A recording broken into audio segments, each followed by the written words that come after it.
Continuamos hoy con nuestra serie expositiva del libro de Éxodo bajo el lema Dios soberano, redentor y juez. Estamos en nuestro sermón número 120. El título de nuestro sermón el día de hoy es El santuario terrenal. Y vamos a estar estudiando Éxodo capítulo 26, versículos del 1 al 36. Éxodo capítulo 26, versículos 1 al 36. Ese es el texto que vamos a estar estudiando hoy.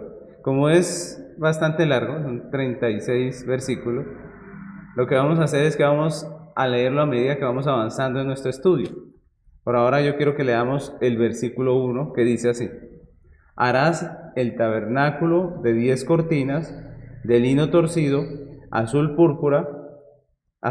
púrpura y carmesí, y lo harás con querubines de obra primorosa.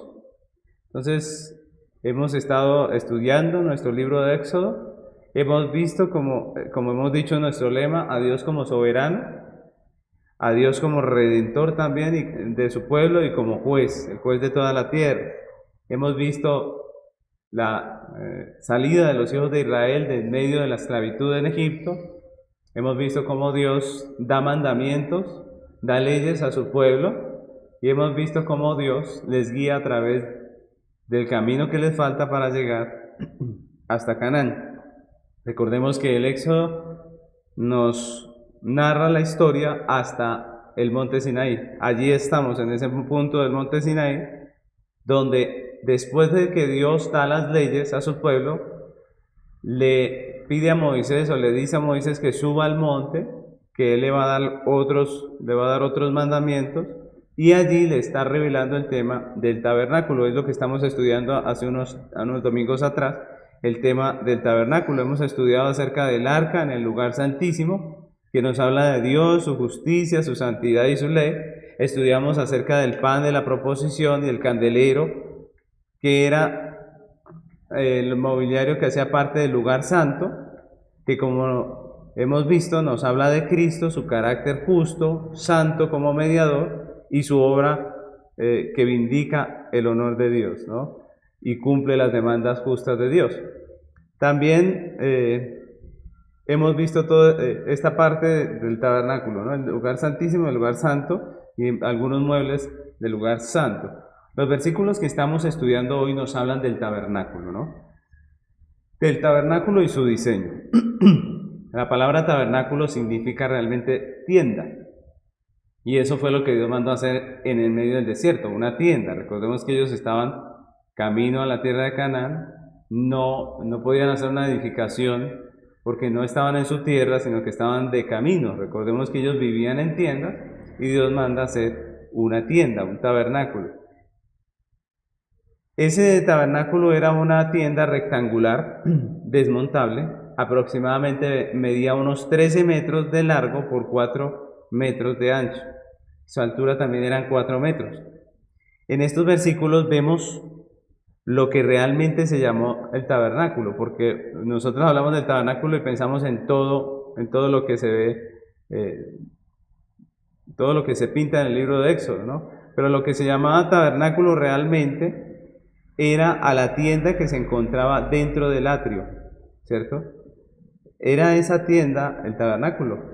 El atrio, recordemos que el atrio era el espacio que estaba alrededor del tabernáculo, que también estaba obviamente delimitado por unas cortinas, pero lo que el texto realmente le llama tabernáculo o tienda es a la tienda que estaba dentro del atrio, ¿cierto? Y entonces eso es muy interesante porque de eso es lo que vamos a hablar hoy, de la tienda, de la que está dentro del atrio, es decir, de esa tienda que está dividida en dos, ¿recuerdan? El lugar santo y el lugar santísimo. Entonces, con esta descripción que hace Dios a Moisés en estos versículos, allí en medio del monte Sinaí,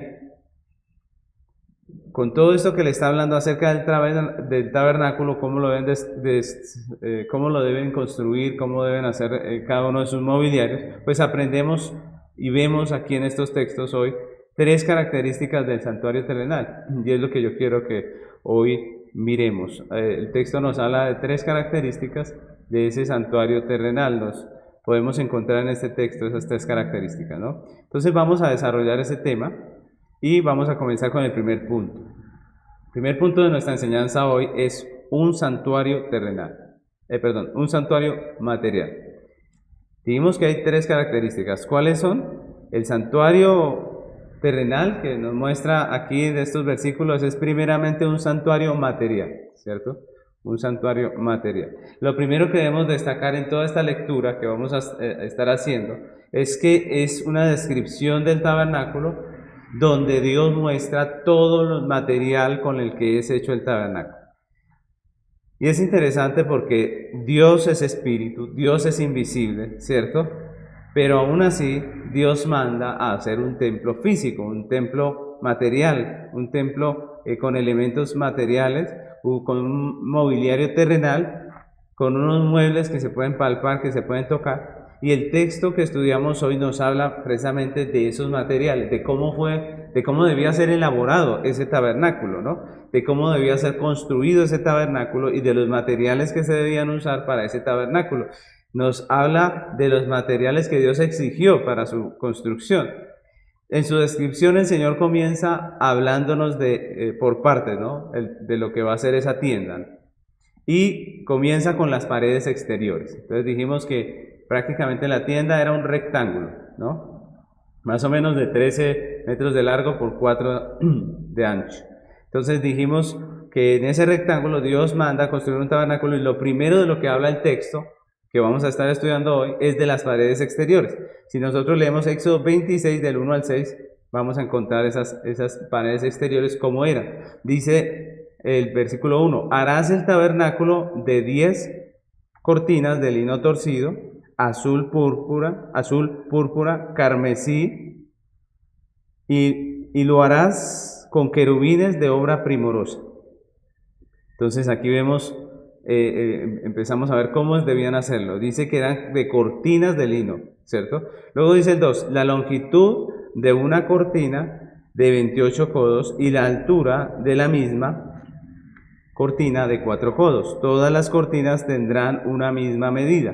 5 cortinas estarán unidas una con la otra y las otras 5 cortinas unidas una con la otra. Y harás lazadas de azul en la orilla de la última cortina de la primera unión. Lo mismo harás en la orilla de la cortina de la segunda unión. 50 lazadas harás en la primera cortina y 50 lazadas harás en la orilla de la cortina que está en la segunda unión. Las lazadas estarán contrapuestas la una a la otra. Harás también 50 corchetes de oro con los cuales enlazarás las cortinas la una con la otra y se formará un tabernáculo. Entonces, como podemos ver, la envoltura lateral del tabernáculo era de telas muy finas, ¿no? Recordemos que los materiales que se están hablando aquí en ese tiempo eran muy finos, muy costosos, y estamos hablando de lino torcido, azul, púrpura y carmesí. Entonces, vemos que esos son los materiales que Dios exige, ¿no? Los ganchos para enlazar las cortinas debían ser de oro. Así que ya tenemos, si nosotros vemos en la descripción que está haciendo el Señor, pues ya tenemos las cortinas laterales formando un rectángulo, ¿no? Formando el rectángulo que va a ser el tabernáculo, la tienda. Ahora nuestro texto continúa hablándonos de la cubierta, es decir, de la parte de arriba, ¿no? O lo que nosotros llamamos el tejado, ¿no? Entonces en Éxodo 26 del 7 al 14 el Señor describe ese tejado, esa parte de arriba. Dice, harás asimismo cortinas de pelo de cabras para la cubierta sobre el tabernáculo. 11 cortinas harás. La longitud de cada cortina será de 30 codos y la anchura de cada cortina de 4 codos. Una misma medida tendrán las 11 cortinas. Dice, y unirás 5 cortinas aparte y las otras 6 cortinas aparte, y doblarás la sexta cortina en el frente del tabernáculo, y harás 50 lazadas en la orilla de la cortina al borde de la unión, y 50 lazadas en la orilla de la cortina en la segunda unión. Harás asimismo 50 corchetes de bronce, los cuales meterás por las lazadas y enlazarás las uniones para que se hagan una sola cubierta. Y la parte que sobra en las cortinas de la tienda, la mitad de la cortina que sobra colgará a espaldas del tabernáculo, y un codo del lado y otro codo del otro lado, que sobra a lo largo de las cortinas de la tienda. Colgará sobre los lados del tabernáculo, a un lado y al otro, para cubrirlo. Harás también a la tienda una cubierta de pieles de carneros teñida de rojo y una cubierta de pieles de tejones encima. Entonces, como podemos ver aquí, en estos versículos, la parte superior del tabernáculo tenía 3 capas, todas de pieles, ¿no? Una era de pelo de cabra, otra era de pieles de carnero teñida de rojo, y otra, la exterior, era de pieles de tejones. Esta era la manera en que se hacía una tienda en ese tiempo, ¿no? En el tiempo del Éxodo, pues las tiendas se hacían de piel, que era más resistente que la tela, y obviamente ofrecía la impermeabilidad, ¿no? Entonces, por esa causa se hacía de esta manera. El Señor mandó hacer para la parte de arriba del tabernáculo esas pieles. Estas pieles descolgaban a los lados del tabernáculo de tal manera que las cortinas laterales que ya vimos en la primera parte, pues quedaban protegidas, quedaban guardadas, ¿no? Los ganchos para entrelazar las pieles eran de bronce, ¿no? Estos ganchos de la parte de arriba eran de bronce. El texto continúa describiendo las tablas de madera de acacia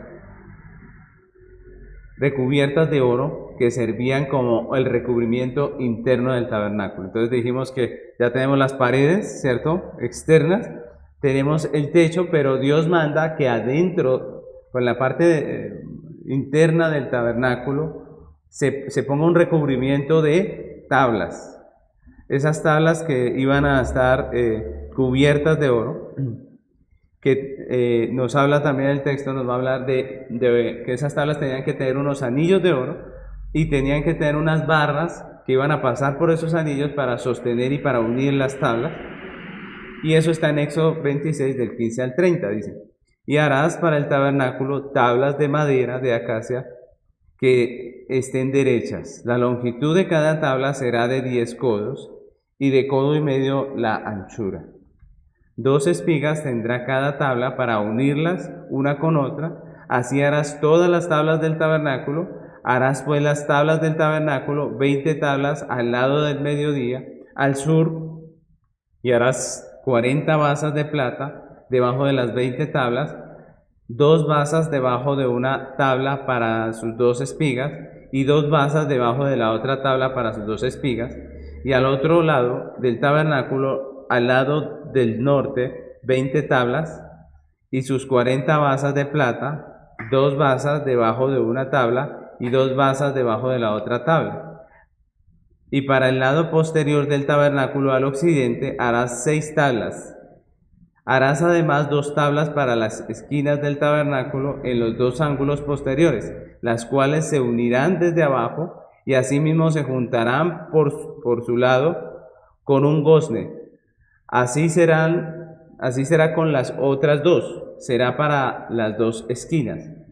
De suerte que serán 8 tablas con sus basas de plata, 16 basas, 2 basas debajo de una tabla y 2 basas debajo de otra tabla. Harás también 5 barras de madera de acacia para las tablas de un lado del tabernáculo y 5 barras para las tablas del otro lado del tabernáculo y 5 barras para las tablas del lado posterior del tabernáculo al occidente. Y las barras de en medio pasarán por en medio de las tablas de un extremo al otro, y cubrirás de oro las tablas, y harás sus anillos de oro para meter por ellos las barras, también cubrirás de oro las barras. Entonces, en esta descripción podemos ver todo lo que tiene que ver con ese recubrimiento interno. También hablan de unas basas. Esas basas eran, digámoslo así, el soporte o la base sobre la cual se ponían las tablas. Y lo que vemos aquí es que en esta descripción nos muestran que la parte interior del tabernáculo, el recubrimiento interior, era todo de oro, ¿cierto? Es decir, el tabernáculo era una habitación de oro. Cuando el sacerdote entraba, lo que veía eran paredes de oro. El texto continúa hablándonos en el versículo 31 acerca del velo. Del versículo 31 al 33 dice el libro de Éxodo: también harás un velo de azul púrpura, carmesí, lino torcido, será hecho de obra primorosa con querubines, y lo pondrás sobre 4 columnas de madera de acacia, cubiertas de oro, sus capiteles de oro, sobre basas de plata. Y pondrás el velo debajo de los corchetes, y meterás allí del velo adentro el arca del testimonio. Aquel velo os hará separación entre el lugar santo y el santísimo. Entonces, como vemos, el velo, al igual que las cortinas exteriores, también debía ser de telas finas, de azul, de púrpura, de carmesí, de lino torcido. Este velo era puesto con ganchos de oro sobre 4 columnas de madera de acacia recubiertas también de oro. Y esas columnas descansaban sobre soportes de plata. Este velo, cumplía la función de separar la tienda en 2 partes, ¿no? Recordemos que era un rectángulo y el Señor manda hacer este velo para separar el lugar santo del lugar santísimo. Eso es lo que dice el texto allí en Éxodo que acabamos de leer. Había un velo que mandó hacer el Señor para dividir ese salón de 13 metros en 2. La parte final del texto que estamos estudiando, del versículo 36 al 37, nos habla de la puerta del tabernáculo. Dice el versículo 36: harás para la puerta del tabernáculo una cortina de azul púrpura, carmesí y lino torcido, obra de recamador, y harás para la cortina 5 columnas de madera de acacia, las cuales cubrirás de oro, con sus capiteles de oro, y fundirás 5 basas de bronce para ellas. La puerta era muy parecida en su elaboración a las cortinas también. Tenía tela fina de azul, púrpura, carmesí y lino torcido. Y esta debía estar colgada con ganchos de oro también sobre 5 columnas de madera de acacia, cubiertas de oro, colocadas sobre los soportes de plata. Esa era la entrada. Entonces la entrada del tabernáculo era esta cortina colgada sobre 5 columnas, ¿no? Entonces cuando uno entraba a ese salón, entonces entraba por esa cortina con 5 columnas, y lo que se veía adentro era el lugar santo, y con paredes de oro, y al final de ese lugar santo una cortina, que era la cortina que separaba del lugar santísimo. En el fondo estaba el lugar santísimo, que estaba allí dividido por esa cortina, ¿no? Entonces, miren esta descripción, me parece muy interesante porque todo esto que hemos leído, toda esta descripción, es la descripción del tabernáculo con sus materiales, con los materiales exigidos por Dios para esa tienda. Y hay que resaltar que esos materiales eran finos, eran costosos y eran preciosos. Eran materiales muy hermosos, muy valiosos. El tabernáculo era como un palacio para el rey. Eso era como un palacio para el rey. Una construcción admirable en medio del desierto. Ustedes imagínense una construcción tan fina, tan hermosa, en medio de un desierto. Era curioso, pero era lo que Dios había pedido, su santuario. Si miramos la historia bíblica, unos años después, cuando ya Israel toma posesión de la tierra de Canaán, cuando ya Israel empieza a ser una nación con gobierno y todo, pues nosotros vemos que con el tiempo ese tabernáculo fue reemplazado por el templo de Salomón. ¿Recuerdan? El rey Salomón hizo el templo para el Señor, y el templo también fue, como en esta descripción, una obra majestuosa, con materiales aún más finos todavía que los que encontramos aquí, y de un valor incalculable. Es decir, el precio de todo lo que hizo Salomón con el templo no se puede calcular, de la gran cantidad de materiales finos, costosos, valiosos que usó Salomón. Sin embargo, yo quiero que miremos que todo esto que estamos aquí viendo, todas estas cosas preciosas que se hicieron en el tiempo antiguo, para el tabernáculo, y posteriormente para el templo, todos esos eran materiales que, aunque eran preciosos, eran finalmente materiales terrenales y perecederos, es decir, materiales corruptibles que se acaban, materiales que no tienen una perpetuidad, sino que sencillamente todos son, como la Biblia dice, corruptibles. Y si nosotros vemos esa cantidad de oro y esa cantidad de plata, porque aún las bases sobre las que descansaban las tablas eran de plata, imagínense ustedes. Si nosotros vemos todos esos materiales, pues para nosotros constituirían un gran tesoro. Nosotros diríamos que es un gran tesoro, era un gran tesoro físicamente hablando, toda esa construcción. Jesús dijo respecto a todas estas cosas terrenales que eran pasajeras. Nosotros debemos aprender que a pesar de que el templo y a pesar de que el tabernáculo era tan costoso y tan valioso, a pesar de que Dios exigió tantos materiales, pues al fin y al cabo esos materiales eran perecederos, eran terrenales, ¿cierto? Es decir, ellos iban a pasar. Jesús dijo en Mateo 6, versículos 19 al 20, dijo: no os hagáis tesoros en la tierra, donde la polilla y el orín corrompen, y donde ladrones minan y hurtan, sino haceos tesoros en los cielos, donde ni la polilla ni el orín corrompen, y donde ladrones no minan ni hurtan.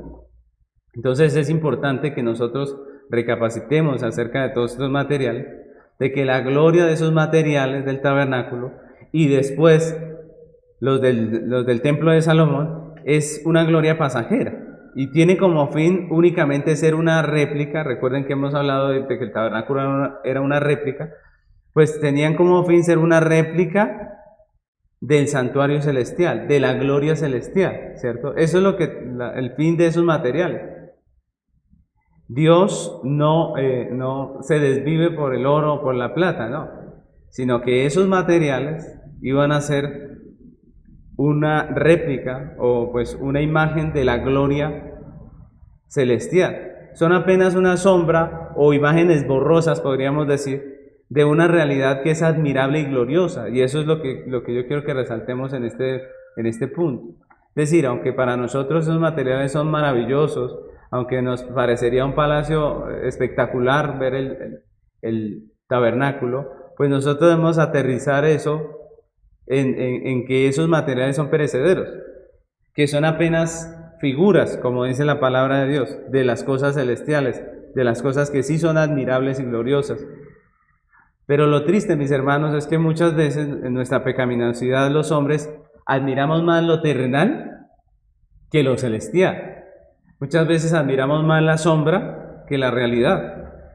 Y si hubiéramos nosotros conocido el tabernáculo o el templo de Salomón, pues seguramente hubiéramos quedado asombrados, ¿no? Descrestados con semejante espectáculo de materiales costosos y finos, de un candelabro completamente de oro, de todas las paredes del tabernáculo en oro, de todas las cosas preciosas que se veían allí.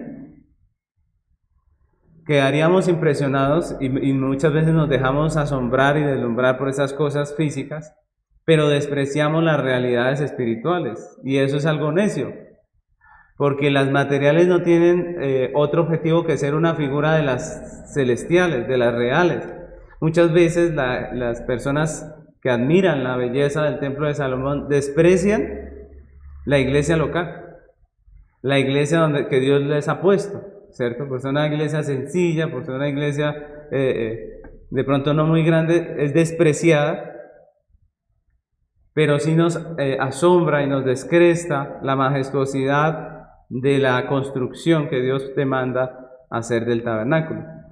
La iglesia local, aunque es sencilla, sin lujos, sin grandes edificios, es la casa del Dios viviente, es la realidad de aquello que solamente era una sombra. En tiempos de Esdras, cuando Esdras reedificó el templo, ¿se acuerdan cuando los hijos de Israel volvieron de la cautividad y empiezan a restablecer, a reedificar el templo? Cuando están poniendo los cimientos, la gente empieza a llorar.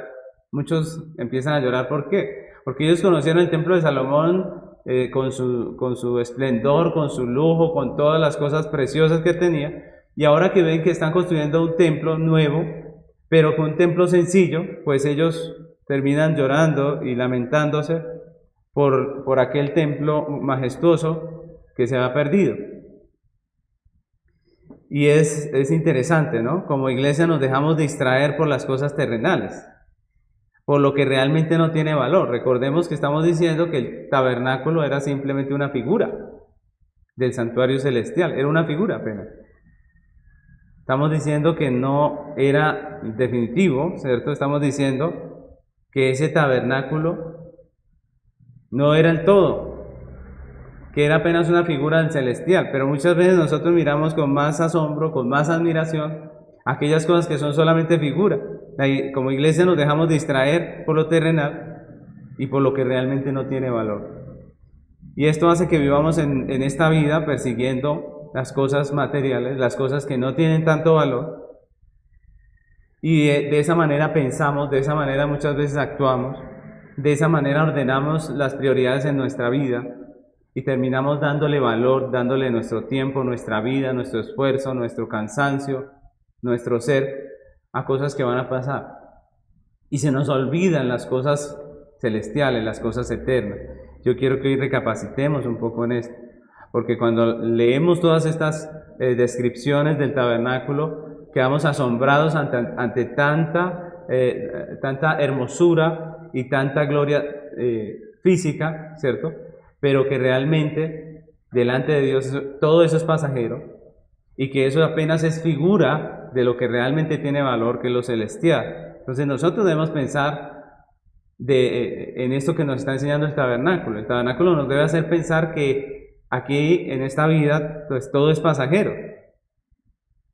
Aquí en esta vida todo se acaba, ¿no? Porque si nosotros no pensamos así, pues vamos a terminar pensando como el mundo. El mundo persigue lo efímero, persigue lo que no tiene valor. Y el mundo cría a sus hijos de esa manera. Los cría para que ellos sean alguien en la vida y tengan dinero y tengan posesiones y tengan muchas cosas, pero no les hablan de su eternidad. Y lo que estamos viendo es que todas estas cosas van a pasar. Es que aún todos esos materiales hermosos que vemos aquí en esta descripción tenían que perecer. Pero los creyentes criamos a nuestros hijos enseñándoles que hay algo más valioso que las cosas que nos rodean, que hay algo que tiene más valor que lo que se ve, que lo material, y es lo eterno. Es curioso, pero los padres cristianos a veces nos pasa que nos desviamos y terminamos creando a nuestros hijos como el mundo, dándole prioridad a lo que la Biblia no le da prioridad, y poniendo en la mente de nuestros hijos que lo importante es lo de este mundo, y no la palabra, no la eternidad, no Dios, su salvación. La realidad es que este mundo es pasajero y todo esto al fin y al cabo ya no lo veremos más. Pero la pregunta es, ¿nosotros cómo criamos a nuestros hijos? Muchas veces un padre no admitiría que su hijo faltara a la universidad, pero si falta a la iglesia no importa. Es decir, para nosotros lo importante es la universidad porque esa le va a dar, es el futuro de mi niño, de mi joven, pero resulta que la iglesia sí no importa, y eso habla mucho de nuestro corazón, de nuestra vida, de lo que nosotros pensamos, de cuál es nuestra prioridad. La realidad es que todo es pasajero aquí, en esta tierra, en este mundo. Todo aquí se deteriora, se acaba. El tabernáculo y el templo no eran eternos, no iban a ser eternos. Dios no los creó para que fueran eternos aquí en esta tierra. De igual manera, nuestra vida en esta tierra es pasajera, mis hermanos. Nuestra existencia, así como la conocemos hoy en día, no fue hecha para ser eterna. Nuestra existencia tal cual la tenemos ahorita no es para ser eterna. Nuestro cuerpo fue diseñado para ser temporal. Los órganos nuestros envejecen. Nuestro cuerpo a partir de los 35 años deja de producir muchas proteínas, muchos elementos importantes, de tal manera que comenzamos a envejecer. Y a medida que pasa el tiempo, vamos perdiendo mucha de nuestra fuerza, de nuestra vitalidad. Finalmente envejecemos y por último morimos. Todos tenemos que morir. No nos podemos aferrar a este mundo, no nos podemos aferrar a lo que hay aquí en la tierra, no nos podemos aferrar a los bienes terrenales, no nos podemos aferrar ni siquiera a los seres queridos. a la salud, porque la salud se acaba. Todo esto pasará, todas las cosas terrenales pasarán, y es un buen ejercicio que nosotros debemos hacer. Si nosotros vivimos pensando en que esto se va a acabar, no vamos a desperdiciar nuestra vida toda en solo cosas terrenales que van a perecer. La iglesia está llamada a vivir para lo que realmente tiene valor, para lo celestial. Eso no quiere decir que no trabajemos, no quiere decir que no nos capacitemos, no. Capacitémonos, trabajemos, hagamos las cosas con excelencia, pero siempre con la mirada puesta en lo eterno, en lo celestial. Dice Colosenses capítulo 3, versículo 1, si pues habéis resucitado con Cristo, buscad las cosas de arriba, donde está Cristo sentado a la diestra de Dios. El 2 dice, poned la mira en las cosas de arriba y no en las de la tierra, porque habéis muerto y vuestra vida está escondida con Cristo en Dios.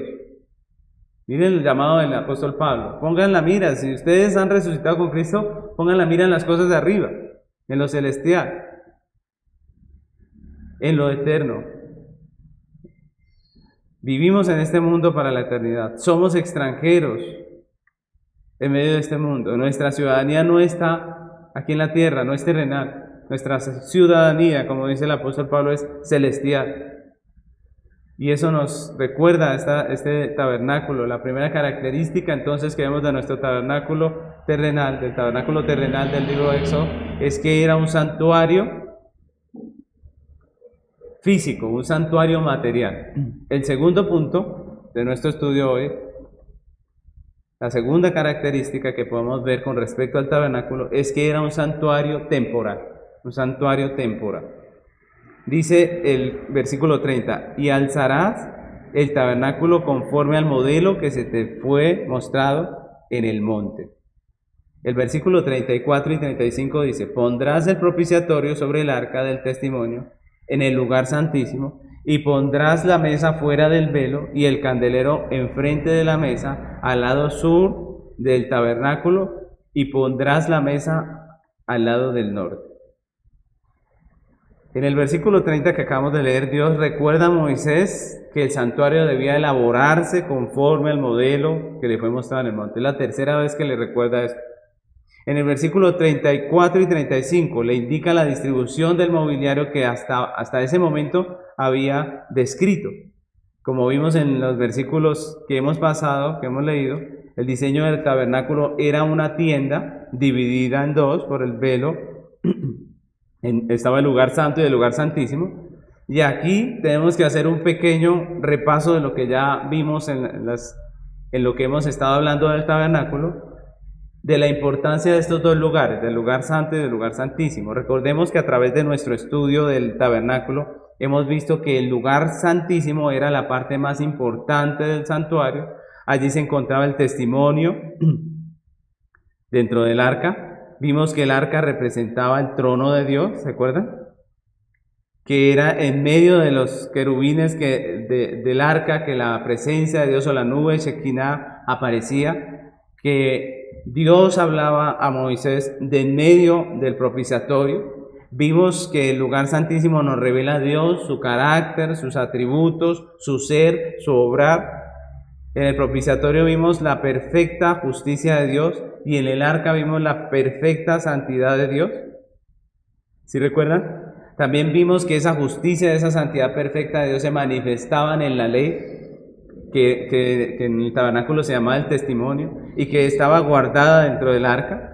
Vimos también que el lugar santísimo era el más apartado de los hombres, y eso nos recordaba la distancia que hay entre el Dios santo y justo y el hombre que es pecador. Y aprendimos que en la caída lo que hizo el hombre con su pecado fue afrentar el carácter santo de Dios y negar y violentar la justicia de Dios, que es perfecta. Entendimos que el evangelio es necesario primeramente con relación a Dios, ¿recuerdan? Vimos la necesidad de un Salvador que satisfaciera la justicia de Dios y vindicara el honor santo de Dios. Eso fue lo que hablamos del lugar santísimo, que nos habla de Dios, de su justicia, de su santidad y su ley. Del lugar santo hemos aprendido que nos revela el plan redentivo de Dios a través de un mediador. Hemos dicho que el lugar santo nos habla de Cristo, nos revela a Cristo, sus atributos, su carácter, su ser y su obrar. todos los muebles del lugar santo, las ofrendas, los oficios desempeñados por el sacerdote mismo. Todo eso nos muestra a Cristo como el único Redentor que puede satisfacer la justicia de Dios y vindicar su honor santo, y como beneficio derivado traer a nosotros salvación y redención. Así que durante todo el Antiguo Testamento, Cristo y su obra de redención fueron prometidos, fueron representados a través de figuras, sacrificios, ordenanzas que anunciaban que un día ese Mesías, un día ese Salvador, un día ese Redentor se manifestaría y vendría a este mundo. El lugar santo, con todo lo que se hacía en él, eran temporales. Eran solamente imágenes de una realidad que vendría. Y es interesante. Ese lugar santo habla de Cristo, nos habla de Cristo. Hoy en día podemos estudiar y entender esa realidad. Pero en el tiempo de Moisés, en el tiempo de los hijos de Israel, eran unas imágenes, eran unas figuras, eran unas sombras, dice la Biblia, de aquello que iba a ser una realidad en Cristo. El santuario era temporal, como dice nuestro segundo punto. Era temporal, es decir, un día se iba a terminar. Hebreos 9:6, miren lo que dice. Dice, y así dispuestas estas cosas, en la primera parte del tabernáculo, aquí están diciendo de la primera parte, le llaman al lugar santo. Dice, en la primera parte del tabernáculo entran los sacerdotes continuamente para cumplir los oficios del culto. Pero en la segunda parte, solo el sumo sacerdote, una vez al año, no sin sangre, por la cual ofrecer por sí mismo y por los pecados de ignorancia del pueblo. La primera parte entraban diariamente a cumplir sus oficios, pero en la segunda parte dice una vez al año, con sangre, pasaban la cortina, ¿cierto? Y entraban al lugar santísimo. Dice el 8, dando el Espíritu Santo a entender con esto, que aún no se había manifestado el camino al lugar santísimo, entre tanto que la primera parte del tabernáculo estuviese en pie, es decir, el lugar santo. No se había manifestado el camino al lugar santísimo, entre tanto que todo el lugar santo todavía estaba en pie, lo que dice el texto, lo cual es símbolo para el tiempo presente, según el cual se presentan ofrendas y sacrificios que no pueden hacer perfecto en cuanto a la conciencia al que practica este culto, ya que consiste solo en comidas y bebidas, en diversas abluciones y ordenanzas acerca de la carne, impuestas hasta el tiempo de reformar todas las cosas. Entonces miremos cómo la Biblia, y este texto de Hebreos específicamente, nos recuerdan que el tabernáculo era algo temporal, ¿cierto? Que no era lo definitivo, que vendría un cumplimiento de ese tabernáculo, que los sacrificios que se hacían constantemente no podían hacer perfecto al hombre, que iba a llegar un tiempo en el que el Señor reformaría todas las cosas. Entonces el tabernáculo era un santuario temporal, fue hecho para ser así. El propósito del tabernáculo y el culto terrenal allí en medio de ese tabernáculo nunca fue el de ser la solución definitiva. Es decir, ese tabernáculo no fue hecho para ser definitivo, fue hecho o fue mandado a hacer, en eso como vemos en los versículos que estamos estudiando, por Dios para hacer figura, para hacer una réplica. ¿Recuerdan que ya lo vimos? Una réplica del santuario celestial. Finalmente vemos que en el año 70 el templo fue destruido. ¿Recuerdan? El año 70 después de Cristo, Jesús profetizó esa destrucción. Dice en Mateo 24, 1 y 2, dice, cuando Jesús salió del templo y se iba, se acercaron sus discípulos para mostrarle los edificios del templo. Miren, los discípulos se habían acercado a Jesús y le han dicho, mira, Señor, ese templo tan hermoso, esos edificios tan hermosos. ¿Qué responde el Señor? Dice el 2. Respondiendo él les dijo, ¿veis todo esto? De cierto os digo que no quedará aquí piedra sobre piedra que no sea derribada. Miren esa contestación, esa respuesta del Señor. Dice, de cierto os digo que no quedará aquí piedra sobre piedra que no sea derribada. El Señor habló de esa realidad, de la destrucción del templo. Y así fue. En el año 70 hubo una invasión y destruyeron todo el templo y no quedó piedra sobre piedra, como dice el Señor. Las figuras debían ser destruidas para darle paso a la realidad, ¿no? Lo temporal tenía que ser derribado para darle paso a lo eterno, a lo real. Así fue. La Biblia nos dice, el Nuevo Testamento nos enseña que Cristo nos redimió y ahora nosotros como iglesia somos el templo de Cristo, somos el edificio de Dios. La Biblia dice que nosotros somos piedras vivas de ese templo, que nosotros somos la casa del Señor. Sin embargo, mis hermanos, tenemos que decir que aún no tenemos lo perfecto, aún no tenemos lo pleno, lo perfecto. La iglesia tal y como la conocemos en este tiempo es temporal. La situación de la iglesia que vivimos aquí nosotros en este tiempo es temporal. En esta tierra la iglesia es imperfecta. En esta tierra la iglesia tiene luchas contra su propio pecado, porque aún poseemos los creyentes una condición pecaminosa. La iglesia entonces lucha con su pecado, pero la iglesia también sufre porque es perseguida. En todos los sentidos de la palabra la iglesia es perseguida. Donde no hay persecución física, hay persecución a través de las ideologías que van surgiendo en el mundo, a través de gobiernos que van aprobando lo que Dios no aprueba, a través de gobiernos que van mandando, ordenando cosas que son contrarias a la fe de los escogidos, a la fe de la palabra del Señor.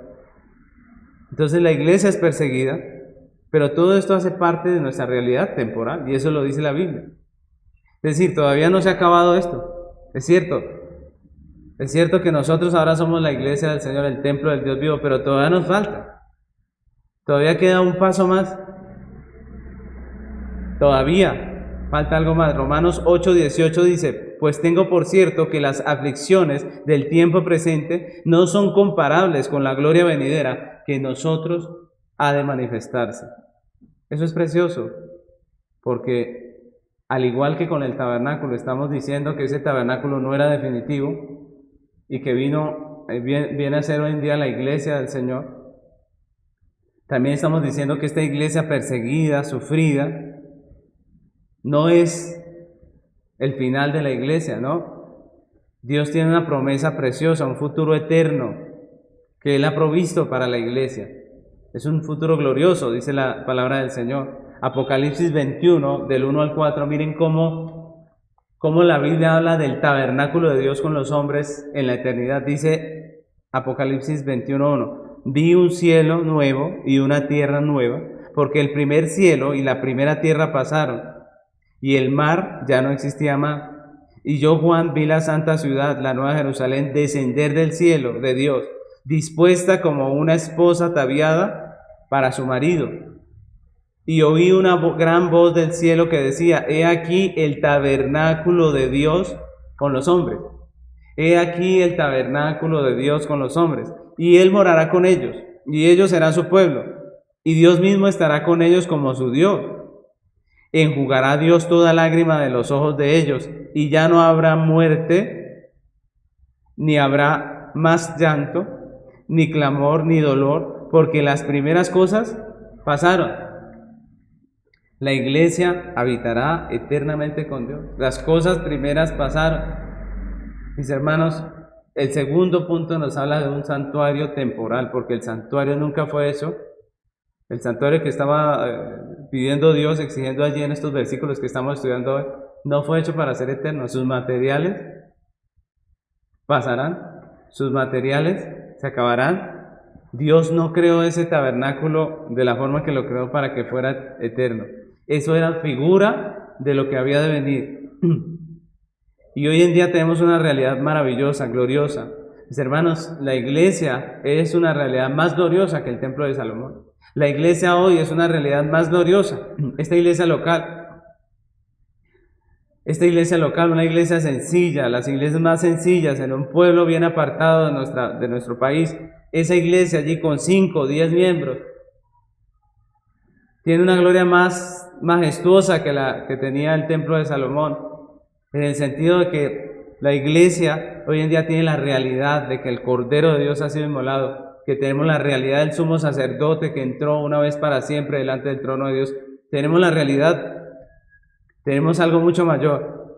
Y como iglesia tenemos la esperanza, el gozo, la certeza de que Dios ha prometido un glorioso futuro para la iglesia, donde tendremos un tabernáculo, donde habitaremos con Dios, donde tendremos habitación con Dios, es lo que dice esa palabra cuando dice que es el tabernáculo de Dios con los hombres. Tendremos una habitación con Dios, es decir, viviremos con Dios. Tendremos un lugar de morada con Dios, es lo que dice el texto. Y lo que nosotros nos produce esto es alegría, es gozo. Nosotros hoy podemos decir que ese santuario era temporal. Nosotros podemos decir que la situación de la iglesia en la actualidad de persecución, de dificultad, de lucha contra nuestros propios pecados, todas estas cosas pasarán y vamos a tener una herencia futura, gloriosa, como dice el apóstol Pedro, que es inmarcesible, que no se puede marchitar, que nadie nos puede quitar. Y ese es el gozo de la iglesia, mis hermanos. La tercera característica del santuario terrenal que podemos encontrar aquí en esta descripción es que era figura del verdadero. Entonces, el tercer punto es que el tabernáculo terrenal era figura del verdadero.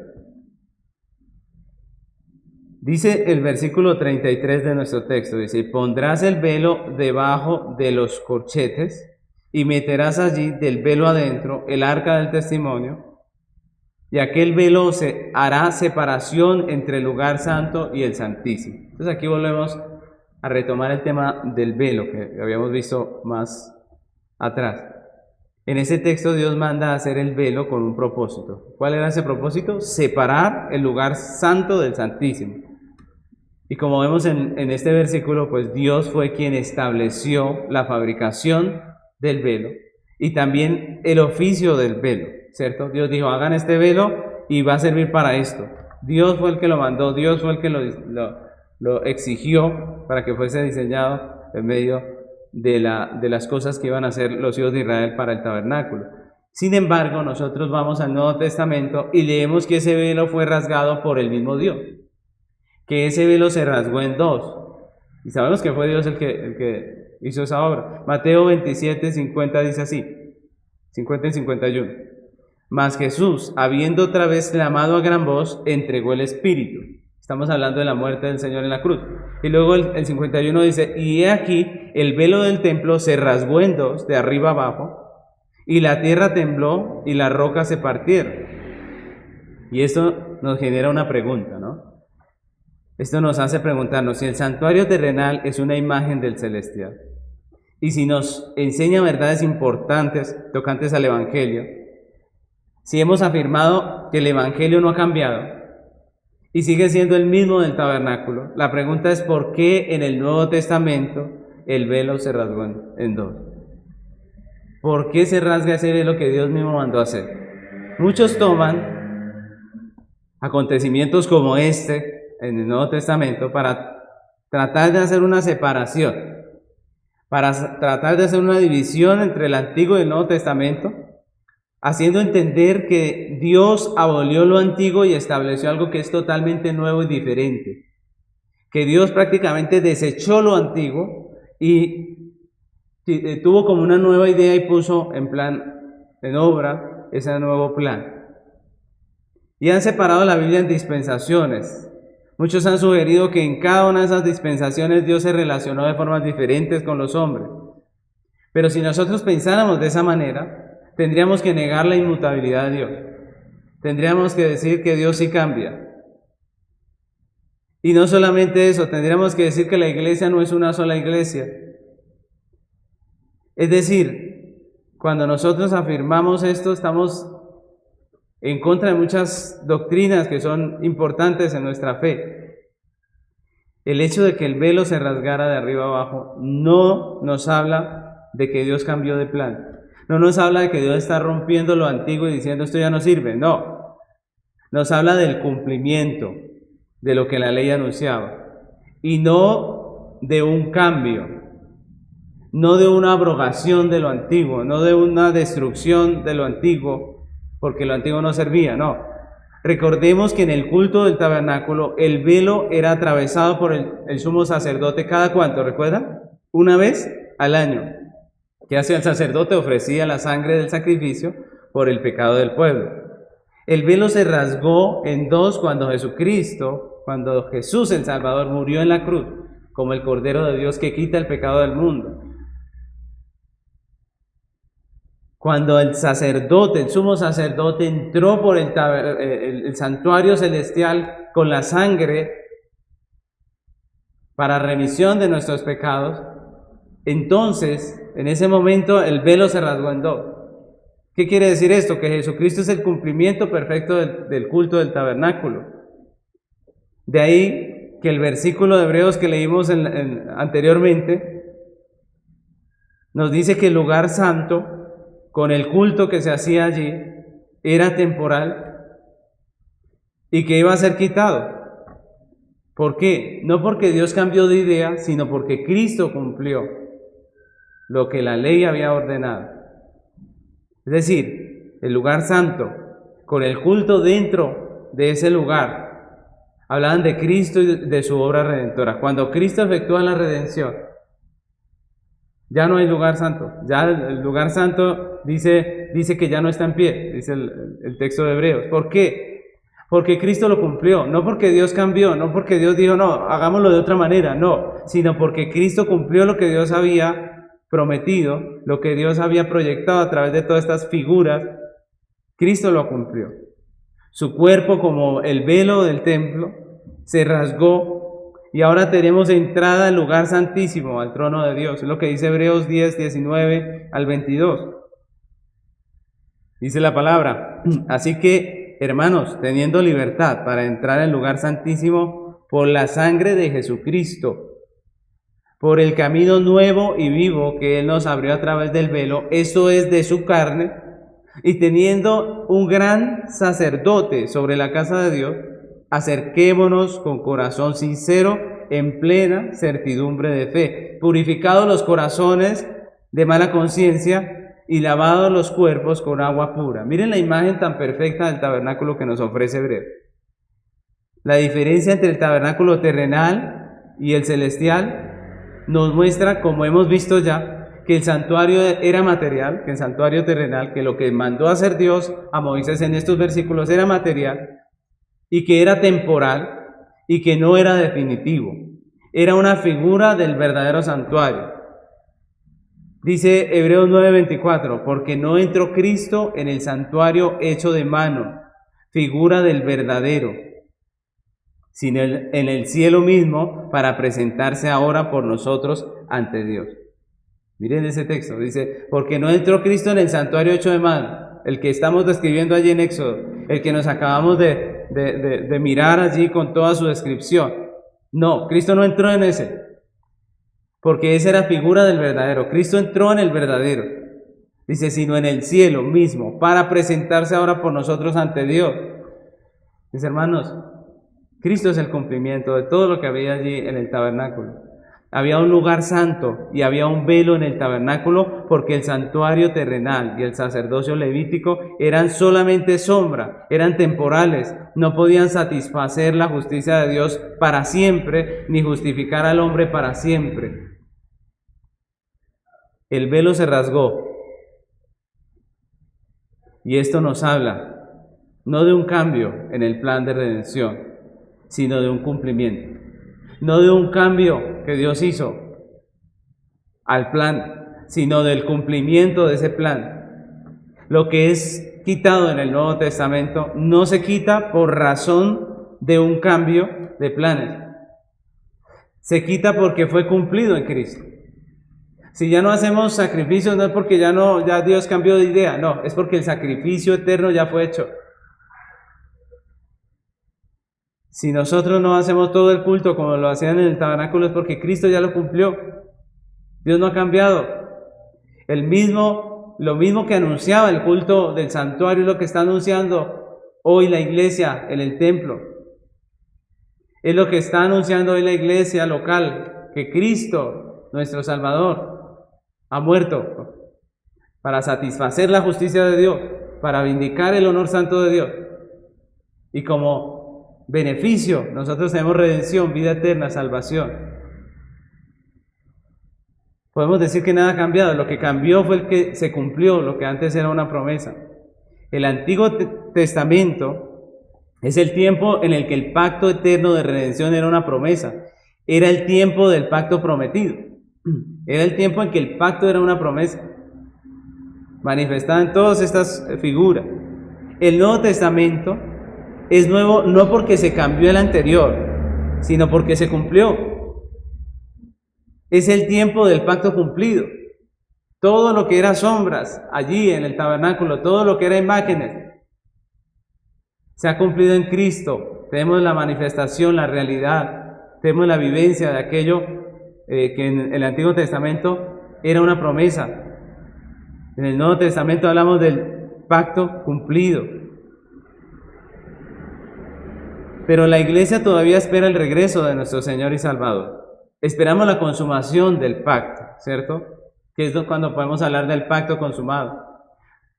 Cuando disfrutemos del verdadero tabernáculo de Dios con los hombres que leímos en Apocalipsis. ¿Recuerdan que leímos ese pasaje precioso? La iglesia espera ese día, espera ese momento, anhela el regreso de nuestro Señor Jesucristo, sabe y entiende que lo que está viviendo ahorita es terrenal, es pasajero, es temporal, que lo que está viviendo ahorita lo soporta con paciencia porque hay una gloria eterna reservada en los cielos para nosotros. Esa es nuestra esperanza, ese es el gozo de la iglesia. Y mientras esperamos ese día glorioso, adoramos a nuestro Salvador. Como hoy domingo que estamos aquí reunidos, le servimos extendiendo su reino en esta tierra, viviendo para lo que debemos vivir, haciendo tesoros en el cielo, haciendo discípulos en esta tierra, predicando el evangelio a toda criatura, extendiendo el evangelio a través de todos los medios posibles, haciendo la tarea que Él nos mandó. Mis hermanos, esa es la realidad de la iglesia.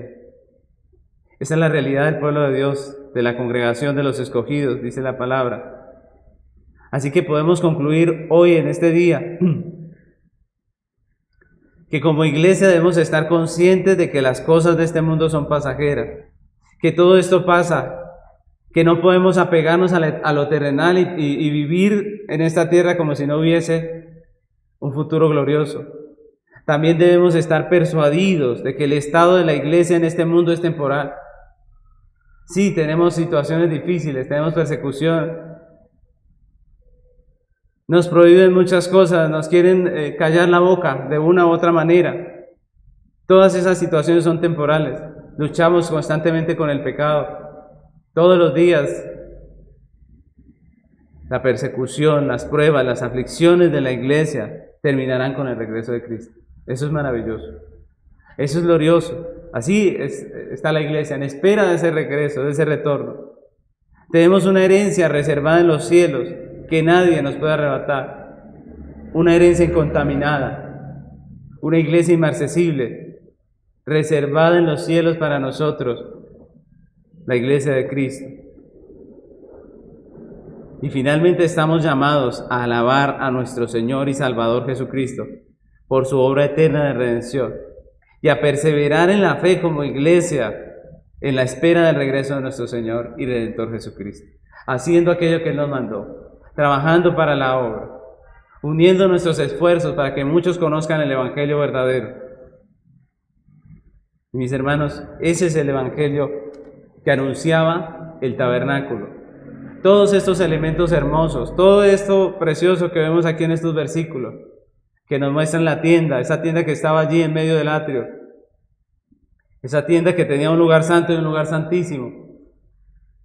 Todo eso nos anunciaba lo que hoy en día es una realidad. Tenemos a Cristo como nuestro Redentor. Tenemos a Cristo como aquel que nos ha redimido de nuestros pecados, como aquel que ha satisfecho la justicia de Dios, como aquel que ha vindicado el honor santo de Dios, como aquel que nos ha dado redención, salvación y vida eterna. Podemos terminar este mensaje haciéndonos algunas preguntas de reflexión. ¿Cuál es nuestra prioridad en esta vida? Esa es una pregunta importante para nosotros. ¿Cuál es nuestra prioridad en esta vida? ¿Lo material o lo celestial? ¿Estamos suspirando por esas cosas hermosas, maravillosas que se ven en esta tierra? ¿Estamos suspirando por la gloria eterna? ¿Cómo estamos criando a nuestros hijos? ¿Como el mundo o como creyentes?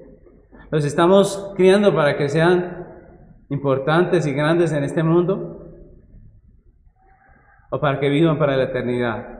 Para que vivan como extranjeros en este mundo. ¿Estamos haciendo tesoros en el cielo o solo vivimos para lo terrenal, para lo perecedero? ¿Estamos haciendo tesoros en donde la polilla y el óxido no acaban ni destruyen las cosas, o lo estamos haciendo aquí donde todo va a perecer y se va a acabar? ¿Estamos sufriendo con paciencia las aflicciones del tiempo presente, conscientes de la gloria eterna que nos espera, que está reservada en los cielos para nosotros? ¿Vivimos gozosos en medio de la tribulación, sabiendo que nos espera una morada eterna? ¿O vivimos como el mundo quejándonos? ¿Vivimos como el mundo echándole la culpa a Dios de todas las cosas? ¿Estamos perseverando en la fe, trabajando para el reino en espera de nuestro amado Salvador? ¿Es ese nuestro objetivo? ¿Es esa una prioridad, el reino de los cielos? ¿Vivimos con la mirada puesta en la eternidad o la tenemos aquí, clavada aquí en esta tierra? Mis hermanos, oremos al Señor. Pidámosle que nos limpie, que nos ayude, que nos santifique. Pidámosle que llene nuestro corazón de esa esperanza gloriosa, que ese evangelio precioso que estamos viendo a través del tabernáculo sea vida en nuestro corazón, que podamos vivenciarlo, gozarnos en las realidades de ese precioso evangelio, que podamos tener esa esperanza firme de la gloria venidera que en nosotros se ha de manifestar. Oremos al Señor en esta hora. Les invito a que tomemos un tiempo y le pidamos al Señor que nos ayude, que nos bendiga, que nos fortalezca. Tomemos un tiempo para agradecerle por esa misericordia, esa gracia con la que nos amó y nos redimió en Cristo Jesús. Tomemos un tiempo para pedirle perdón, porque muchas veces dejamos que nuestros ojos, nuestra mente, nuestro corazón se queden aquí en esta tierra, en lo pasajero, y no levantamos nuestros ojos a lo celestial. Vamos a orar, mis hermanos.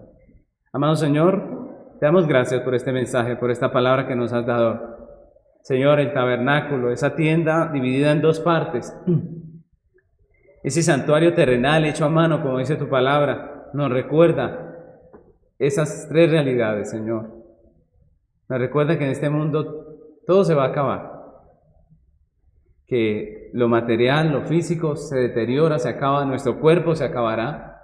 Todo lo que podamos hacer en esta tierra, en bienes, en dinero, todo eso se va a acabar, nada podremos llevarnos. También nos recuerda que todo esto es temporal, la situación que vive la iglesia en este momento, las aflicciones que podamos pasar, las situaciones que está viviendo la iglesia en muchos lugares donde es perseguida de una manera terrible. Todas esas cosas son pasajeras, se van a acabar. La lucha que tenemos a diario contra nuestro pecado, las situaciones difíciles en medio de la congregación, el llanto, el lloro, todas estas cosas son temporales, Señor. Pero tu palabra nos dice que hay una eternidad gloriosa, Padre. Tu palabra nos dice que viene un día en el cual habitaremos con Dios en ese tabernáculo precioso. Señor, gracias por tu misericordia. Te pedimos perdónanos, porque muchas veces nuestra mirada decae y empezamos a ver lo terrenal, empezamos a anhelar las cosas materiales, se nos olvidan las cosas eternas. Tenemos nuestros ojos muchas veces en lo terrenal y no en el cielo, como dice el apóstol Pablo.